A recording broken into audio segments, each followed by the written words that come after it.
What's up, desktopers? Xavier Wills here for Desktop Bodybuilding, and we are back with another video. And today, this is part two of my two-part interview with IFBB pro bodybuilder and 3 times pro contest winner, Jon De La Rosa. And this is a great part two as well. So if you haven't listened to part one, make sure that you click the link in the description or click the little card at the top of the screen right now and listen to that first before you go on to part two, because it basically gives a massive background of Jon De La Rosa, talks about his relationship with his dad, his divorce, his relationship with Flex Laws, plus much more. And in part two, we roll into continue talking about his relationship with Flex Laws. He talks about their training style, training under Neil Hill and with Rafael Brandao at the moment as well. He talks about, his competition plans, what they were prior to the whole coronavirus and what they are now, plus much more. So make sure you do listen to part one first, then roll into part two if you haven't listened to part one already. And if you guys like this content, please give me a thumbs up, smash that like button, also subscribe and hit the notification bell button. That way you'll be notified of every video that goes up from myself, Xavier Wills at Desktop Bodybuilding. And also, if you guys want to support this channel and also get some great products, like literally, I wouldn't have them endorsing this channel if they weren't, in my opinion, the best pump product and a whole range of other stuff as well. It's Hostile, and this is their clothing as well. Their clothing is insane. This is their dying breed lightweight tank as well. Not tank, sorry, hoodie. And it's absolutely amazing. It's amazing to train in. It's not too hot, not too heavy. It just feels really comfortable, and it's high quality material too. It's like literally the best, and it's all their stuff is actually pretty reasonably priced as well. So if you guys want 10% off, use ZAVE10 XAV10 and you'll save yourself 10% off the whole order, and plus the link is in the description too, so you can easily just click that. But anyway, guys, hope you enjoyed part two of my interview with Jon De La Rosa. Let's get into it.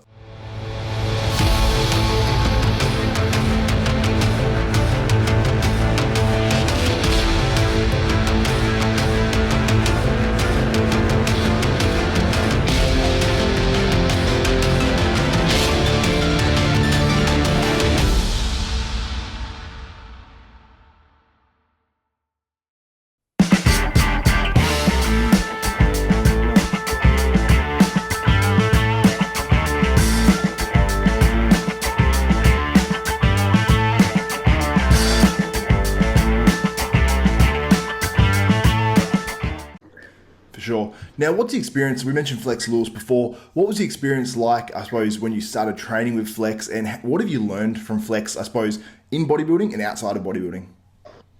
So Flex and I have been friends, obviously, through the industry for a long time. I mean, we've hung out plenty of times before. We talked about, I was planning actually on moving here 3 years before I actually did. So we had talked about training for a long time. It just actually came to fruition when, unfortunately, I was kind of like thrown into it. But it worked out. Flex is an incredible human being. There's so much we can say about him as a bodybuilder, right? Like, we all know his accolades. He's an incredible bodybuilder, one of the best in the world. And, there's so much that, like I said, we could say about him in that arena.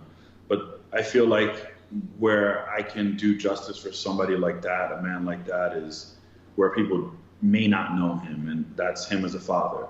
That's him as a husband, that's him as a family man. Like, the dude is just a great guy, somebody that, we're about the same age, and it's somebody that I admire to he has the things that I want to have one day, a family, a wife, businesses, and still very grounded and humble, and remembers, the important things in life, not just the material things, because that's not who he is. So, like I said, there's so many ways, so many things we could talk about him as an athlete, but I think the more important things are to let people know that he's an even more incredible person, an incredible human being. Like you said, he was training at midnight and he took his time out, probably hungry. If I know Flex, he was probably hungry or just wanted to get into bed, but he still took his time out and talked to you, and that's exactly truly who he is. He's going to take his time out for every person that wants to have a conversation with him, and he won't leave until he's done. And, like I said, that's the kind of person he is. He will, and I've learned so much from him, in the business world. Like I said, it's just endless. The dude is a great guy. Great guy. For sure, yeah, and he's done some amazing things, and he reminds me a lot of Jay Cutler, because I interviewed Jay Cutler just the other day, and the way the guy is with his time, like I said to Jay, I said, look, if you have 5 to 10 minutes, we can do something quick. You know, I was hassling for ages to try to do an interview, and I got on with him and I said, oh, look, how much time do you sort of have? And he said, I've got time, dude. I've got time. You know, take your time or whatever. I was like, cool. And we was on the phone for over 2 hours, man. And I was just like, at night for Jay Cutler, I'm on the phone with him for 2 hours. I'm not a big channel, like, you know, I'm not Nick Strength and Power or one of these other ones. And for him to do that, and then after the interview actually talk to me, ask me questions about myself, I was like, wow. And that's something exactly that Flex did for me as well. He's asking me about my training when I'm competing next. I'm like, man, that doesn't matter. I'm like, you're Mr. Olympia. So to get that from those guys, it really, they make you feel like you're friends with them and you're actually special, instead of making you feel like you're just a fan and I'm above you. So I think that's really cool to get that sort of vibe from someone like that. Yeah, I think you know, and that's one of the things that, like I said, I appreciate about Flex and guys like Jay, and there's a lot of other pros that have the same kind of outlook. But you know, I'm very much the same. Like I hate people. I hate when people say, "Oh, I'm a huge fan." I'm like, man, this is bodybuilding. Like I just lift weights. You know what I mean? Like, don't be a fan of like somebody that's doing something great for the world. You know what I mean? Like, I don't, and I appreciate the love, and it's like, it's so humbling that people want to see me get on stage and want to know what I'm eating, and it's cool as hell. But like, let's be honest. Like I said, I'm just lifting weights, man. I was blessed with good genetics. I can build some tissue. I got good shape. Awesome. But we all do the same thing. I'm not any more special than you or the next guy or the next guy. And I appreciate that about Jay, because it's the same thing. Same thing with Flex. It's like they realize we're just lucky to be in our shoes, you know, because there's guys out there that are training just as hard, have just phenomenal physique. They just haven't had their shot. You know what I mean? And like I said, guys like Flex and Jay and many others, you know, they keep that in perspective. Now, there's a lot of guys out there that think because they got a pair of six-pack abs, they're God's gift to earth. And I want to slap them across the face like, bro, no. Yeah. I feel ya. It's just, you know, I think life experiences teaches us different things, and we learn to appreciate things differently.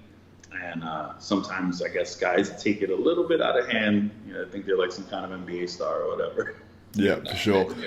I totally understand that, man. But I will say one thing. I understand why people would be a fan of yourself or a fan of Flex or a fan of Jay, a massive fan, because I think people are a fan of, like, one, the physique, two, the personality, and then obviously the way you portray yourself, or even a fan of the training. So people were drawn to Dorian because he had that hardcore, you know, all out sort of thing. So there's different aspects I think people can be actually fans of. And I think with bodybuilding, we don't see the personalities enough. And that's why I wanted to ask you a lot about your life and things like that, so people can get to know Jon De La Rosa a little bit better, because the interviews I have seen, you do come across as that sort of very similar, I suppose, personality-wise to Flex Lewis. So I just want to sort of get more of that out of you. But let's talk about your competitive season last year. Now, you worked with Neil Hill, I think, for the first time last year for contests, and you came in, I think it was to the New York Pro first. Is that correct? Yes, New York Pro was first. Yeah, and that was probably your worst of the shows from last year. I think your tan was a little bit off, and you just didn't seem quite on it. If you were 100% on at that show, I think you would have moved up several places if you were the same as Puerto Rico or the same as Toronto, which is two shows that you won as well. Now, when you won in Puerto Rico, many people were saying, oh, it was a small lineup or whatever, but I'm like, John would have won bigger shows than that too. And then you went on to Toronto to really prove yourself, and you beat some big dudes as well. You beat Ian Valier. I can't remember the other names in the lineup, but just off the top of my head, I remember he was in that show and was one of the big favourites going into that. So you beat guys that were, you know, bigger statures or whatever than you, and you just brought that insane conditioning. Now, talk a little bit about last year's comp season, working with Neil, and also what do you think your best package was from last year? Well, first I want to say Neil had very, very little to do, and he and Flex were against me doing New York Pro. Neil and I had started dieting for New York, and then he had gone out of the country and came back, and he wasn't quite happy with where I was at condition-wise, so he was kind of like, look, I think we should wait. I was the one who pushed doing New York because I had been home in Florida at that point for 7-8 months and hadn't seen my family. So I was like, they all thought I was going to be doing New York Pro. So I was already committed, and they all had bought tickets and stuff. So I was like, look, I'm doing New York Pro no matter what. So I pushed as hard as I could to be in the best shape that I could for that show, even though I knew Neil wouldn't have thrown me into the show. So I just want to like remove any, before anybody gets like, oh, it's Neil's fault. Neil had nothing to do with it. It was completely my decision. Now, Puerto Rico, we were shooting for, and I believe that was the best look that I had brought to the stage. I really brought a really good balance of fullness, dry, condition, and it was, I thought it was a spectacular look, and all the judges thought so too. Some of the judges that were in Puerto Rico also judged me in Toronto, and they preferred the Puerto Rico look as well. Now with Toronto, I was about 2 pounds lighter, but my conditioning was just crazy for that show. I mean, I remember waking up and I was just like, oh shit, this is gonna be hard to beat. And I'm not a cocky guy. I'll be the first guy to tell you, like, I'm the least confident guy going on stage. I'm like, really? Oh man, I'm looking around like, oh yeah. Well, I mean, I admire everybody's hard work. I know what it takes to get to the stage, you know? So sometimes when you're backstage, it's like, man, that guy looks really good. And I'm a huge fan of Ian. Ian's like, he got an awesome physique, freaky size. I mean, just old school bodybuilding. I love his physique. So I knew he was going into the show, and I'm like backstage, like, damn man, this guy's big, and looking around at other guys, and like, Jesus.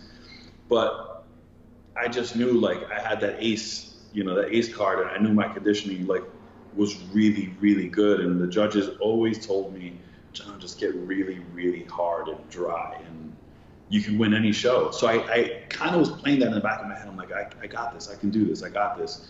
And sure enough, you know, thank God the chips fell my way, and I ended up winning Toronto and Puerto Rico the week before that.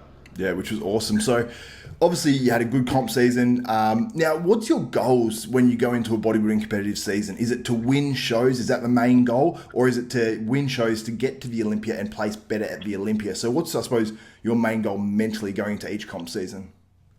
Well, my main goal is to, we're never going to perfect our physique. I mean, perfection is, but it's to get better. I wouldn't care if I won another show this year if I didn't look better than I did last year. Yep. To me, it would be a disappointment. I'd be like, well, I didn't change much. What the hell? I wasn't doing the work, or something was off in my off season when the real work is supposed to be being done, and it didn't translate on stage. So I would be disappointed, even though I won and got my ticket to the Olympia, because I didn't get better. And I want to be one of the best in the world at some point. So if I'm not making progress every year, getting better as an athlete in one way or another, it doesn't have to be muscularity, it could be conditioning, it could be improving my stomach control, something has to get better every time I go out on stage. So my goal is just to get better. Obviously the end goal is to get to the Olympia and compete with the best in the world. But I don't think I'm too far from it, but I think I got some work to do before I get there. And that's always the goal, just continue getting better and one day be the best. Yep, for sure. Now, did you do the Olympia last year? Yeah. You did? Yeah, I thought so, yeah. Is it your goal to basically do the Olympia year after year after year?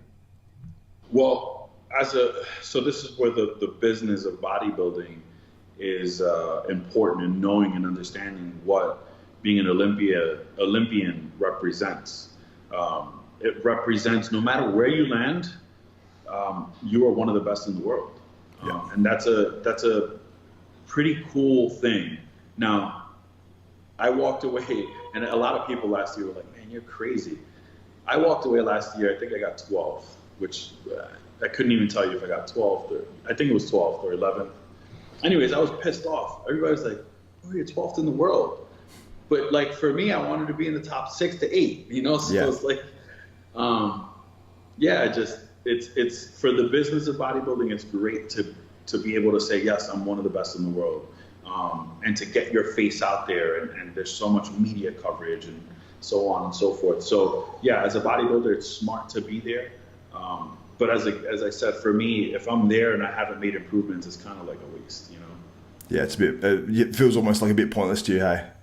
Yeah, because like I said, I want to be taking steps to actually be the best in the world at some point, not just be one of the guys that, you know, was always there. You know, I want to actually continue working towards being the best.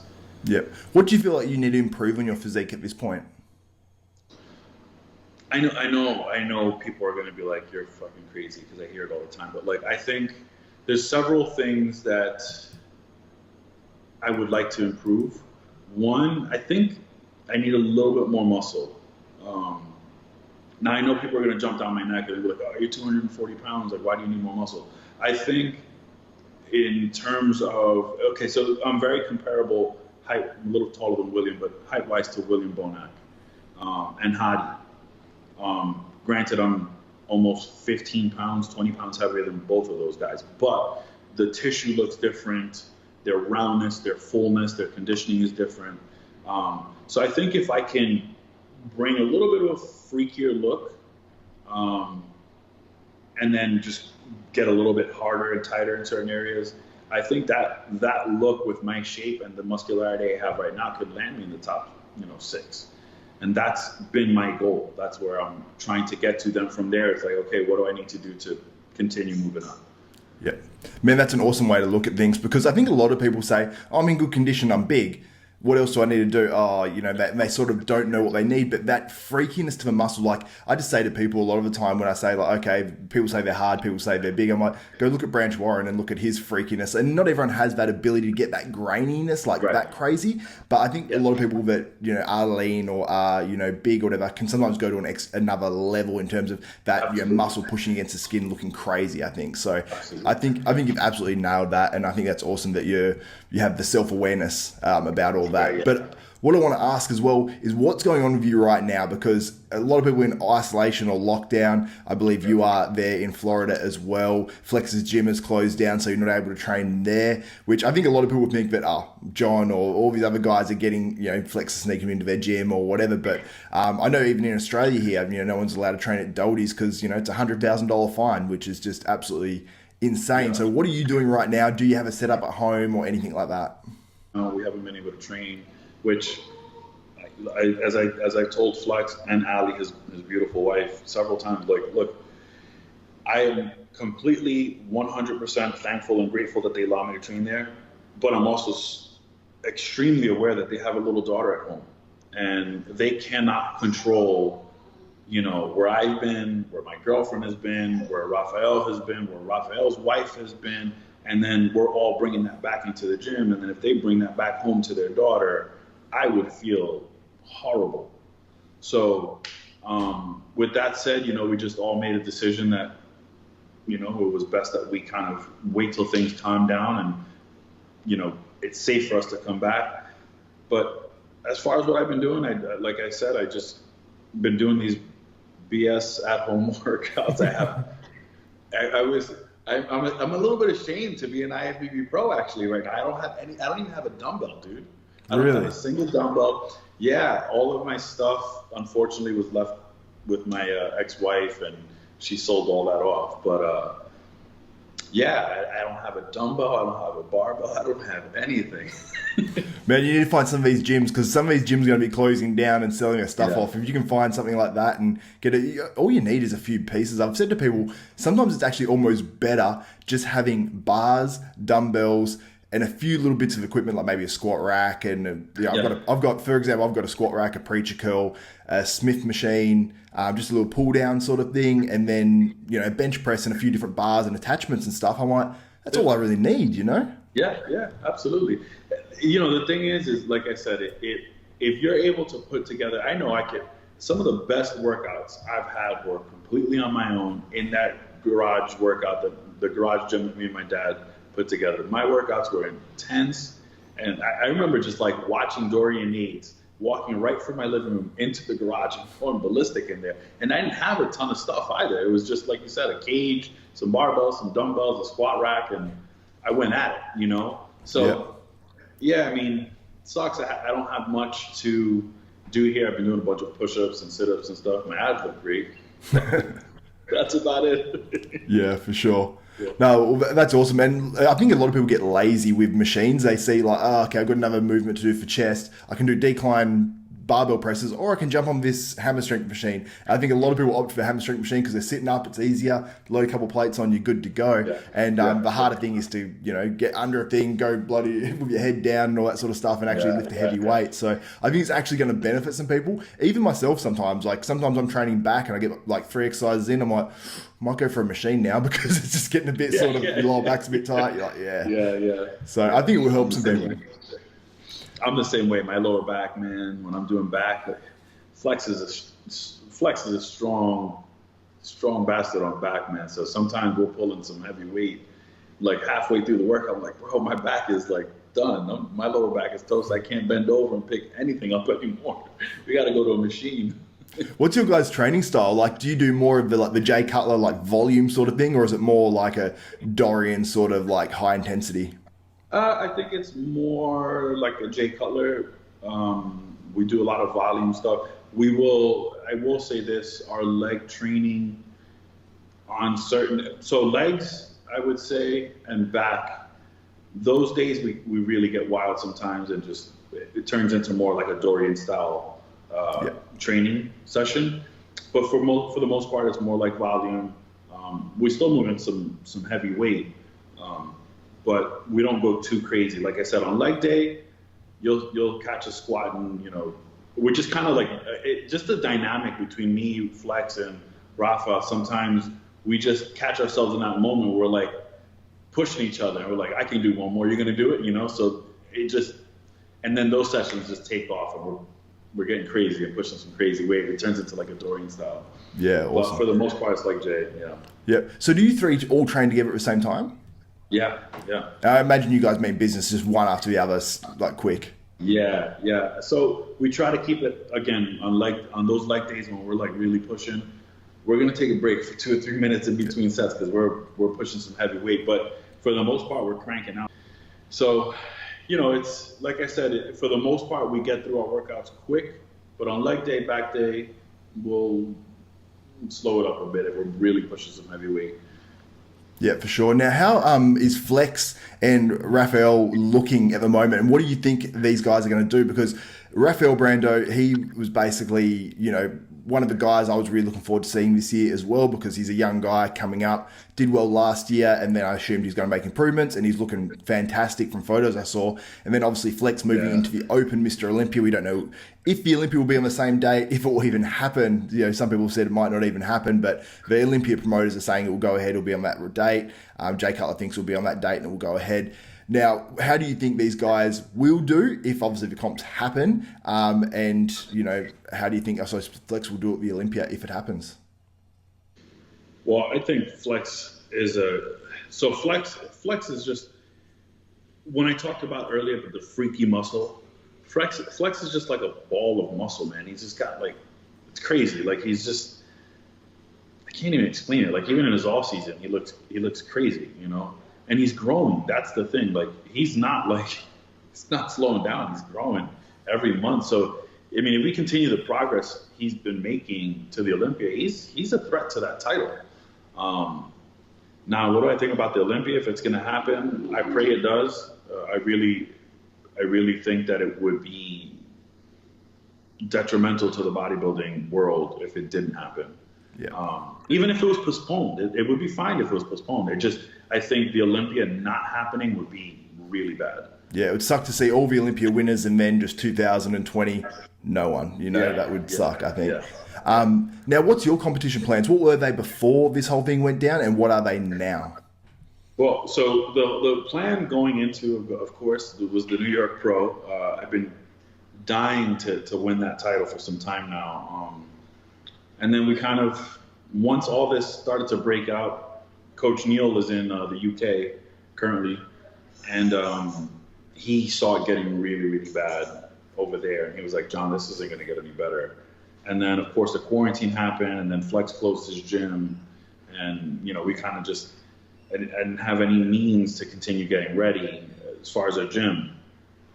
So we pulled off the gas there, and sure enough, I think a week later, it was announced that they changed the date to the New York Pro. So now we're kind of just like looking at the situation, because so prepping as a bodybuilder is difficult. You can't just say, okay, I'm going to prep as a bodybuilder and do all these things that might compromise my health, and then they're not be. For me, I'm much more health conscious than that, and I'm not going to put my body through that. And so until I know exactly what's happening, I'm not going to put these things into my body or train a certain way and put myself at risk of hurting myself, all that stuff, without having an end date and knowing it's actually going to happen. So right now we're just kind of waiting back. It looks like the Boston Pro, which is June 20th, is the first show on schedule. Now, I don't know what's going on over there in Australia, but here what they're saying is that the country may reopen at the start of June. Yep. So that gives bodybuilders 20 days to train for the, I don't know if that's even going to happen now. Yeah. You know, so we're just kind of waiting and assessing and seeing what's actually going to happen. If that doesn't happen, I think there's a show 2 weeks later, which is the beginning of July, which looks a little bit more realistic at this point. Yeah, for sure. So it looks like we're shooting for beginning, middle of July, maybe the Boston Pro on June 20th. We're not really too sure. Yeah, for sure. Well, John, I wish you all the best of luck, man, like with the 2020 contest season, with everything you've got going on, and obviously with all the craziness that's on in the world right now. I just want to give a shout out as well, because you got your own clothing line, I believe, called Jack Developments. Is that yours? Yes, that's mine, yeah. Let us know about that, man, and how people can get some stuff if they want to get some. So you just visit my website, jondelarosa.com. I have a bunch of my apparel listed there, and whatever you guys like. Actually, if you want to use the code quarantine, I'm trying to help out, and you can get 30%. I think it's 30% off if you use code quarantine on any one of your orders. Awesome. Thank you so much, John. That's Jon De La Rosa, 3 times pro contest winner, and hopefully we'll see him on stage in 2020. Also, if you guys enjoy these interviews as well, make sure you give me a thumbs up. Also, subscribe and hit the notification bell button. That way you'll be notified of every video that goes up from Desktop Bodybuilding. So that's it for another video. For Xavier Wills and Jon De La Rosa, we are out.